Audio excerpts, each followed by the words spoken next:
안녕하세요. 북두칠성입니다. 첫 번째 내용 시작을 하겠습니다. 북두칠성 TV 넘버 1 역대 정권별 서울 아파트 가격 변화라는 주제입니다. 보시면은 일단은 무단 도용 방지를 위해서 북두칠성이라는 이름을 가운데다가 음영 처리를 올리게 된 것은 양해를 해 주시고요. 북두지성 한남뉴타운 투자연구소라고 해서 제가 네이버 카페 운영을 하고 있고, 또 이 용산 지역에서 명인 공인중개사라고 타이틀을 걸고서 부동산 현황, 부동산 이제 중개업도 실제로 하고 있습니다. 핸드폰 번호도 우측 하단에 명기되어 있으니까 참조를 해주시면 좋겠고요.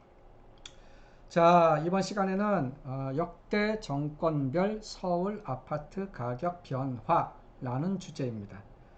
서울 아파트 가격의 히스토리컬한 트렌드를 살펴본 것이고요. 1986년도를 100으로 봤었을 때 현재 이 100 대비 어느 정도나 상승을 했는가라는 측면이고요. 본 자료의 데이터 소스는 우측에 명기되어 있듯이 국민은행에서 2019년도 12월 달 통계 자료를 가지고 와서 자료를 만든 것입니다. 그래프를 보게 되면은 빨간색은 이제 서울의 강남권 전체적인 가격 흐름이고요. 파란색은 죄송합니다. 파란색은 강북권 전체적인 아파트의 가격 변동률이고, 검정색은 강남권, 강북권 합친 평균적 서울의 아파트 가격 상승률을 나타내주고 있습니다. 맨 왼쪽은 1986년도서부터고요. 맨 오른쪽은 2019년도 11월 달까지로 이렇게 되어 있습니다. 1986년도를 100으로 보고 그때 대비 연도별로 서울 아파트 가격이 몇 퍼센트 정도 상승했는지를 보여주는 그림입니다. 상단에 제가 이제 애니메이션으로 이제 올렸는데, 규제 완화 규제 완화 규제, 부동산 측면에서 규제를 하는 정권이냐 혹은 완화를 하는 정권이냐 그것을 명기를 한 것이고요. 지금 하단에 이제 정권이 이렇게 올라갑니다. 맨 왼쪽에는 전두환 정부, 그 다음에 노태우, 김영삼, 김대중, 노무현, 이명박, 박근혜, 그리고 현재의 문재인 정부까지 이렇게 연도별로 정권이 명기가 되어 있습니다. 즉 전두환 정권이나 노태우 정권 정도까지는 부동산 측면에서 규제가 강조가 된 정권이었고, 김영삼 정권 내내 하고 김대중 정권 중반 정도까지는 부동산 정책 측면에서는 완화 정책이 많았었고요. 노무현 정부는 규제, 노무현 정부 때는 부동산 측면에서는 강력한 규제가 진행된 정권이었습니다. 또 이명박 박근혜 정부는 상대적으로 완화 정권으로 볼만하고요. 현재의 문재인 정부는 부동산 정책 측면에서는 규제 정부다라고 평가를 하면은 큰 틀림이 없어 보입니다.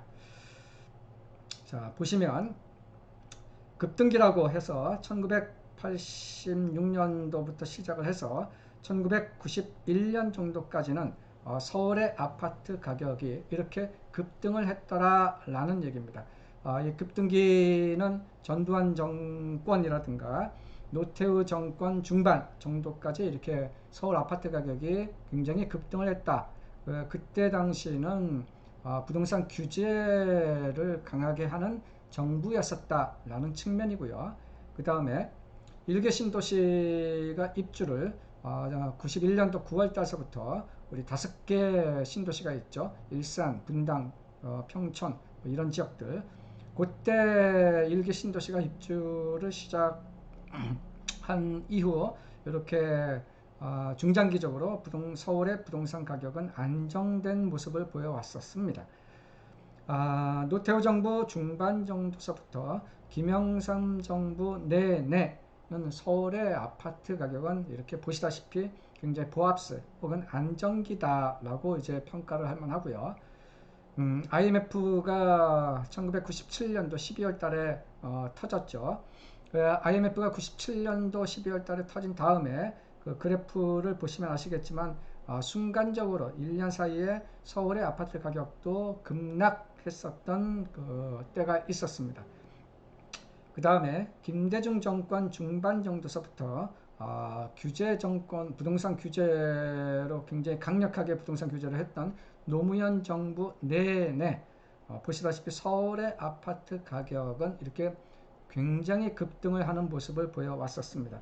특히 주목할 것은 김대중 정부 중반 이후부터 보시면은 빨간선 그 강남권을 대변해주는 빨간선과 또 강북권 전체를 대변해주는 파란 그래프 간에 이 갭이 이제 본격적으로 벌어지기 시작을 했습니다. 우리가 양극화 혹은 파레토 법칙이라고 얘기를 하는데요. 양극화 현상이 이 서울 부동산 시장에 있어서는 이렇게 김대중 정부 중반 정도서부터 본격적으로 양극화 벌어지기 시작했다. 그렇게 평가를 할 수가 있겠습니다. 지금 현재는 강남권과 강북권 간의 갭, 양극화는 고착화된 것으로 이렇게 보여지기도 합니다. 금융위기, 서브프라임이죠. 2008년도 말에 리먼 브라더스발 서브프라임 사태로 인해 가지고 글로벌 금융위기가 벌어졌고 우리나라는 상대적으로 미국발 서브프라임에 투자를 한 것이 이렇게 많지가 않다라고들 하죠. 그래서 상대적으로 선진국 미국이나 유로존에 비해서 우리나라 서울 아파트 가격은 상대적으로 덜 떨어졌다라고 평가를 할 만하겠습니다. 그리고 이명박 박근혜 때는 이렇게 서울의 아파트 가격 흐름은 가격이 이렇게 안정세 혹은 보합 혹은 약보합 추세를 보여왔었습니다. 주목할 것은 이명박 박근혜 정부는 부동산 정책적 측면에서는 완화 정권이었다라고 평가를 할 만한데 부동산 규제를 완화시키는데 이렇게 가격은 오히려 안정화를 보였더라라는 것입니다. 왼쪽에 노무현 정부 때를 보면은 노무현 정부는 부동산 규제가 굉장히 강력한 정부였었는데 아이러니하게도 서울의 아파트 가격은 규제가 강력한데 오히려 아파트 가격은 급등을 하더라라는 모습을 보였다라는 것입니다.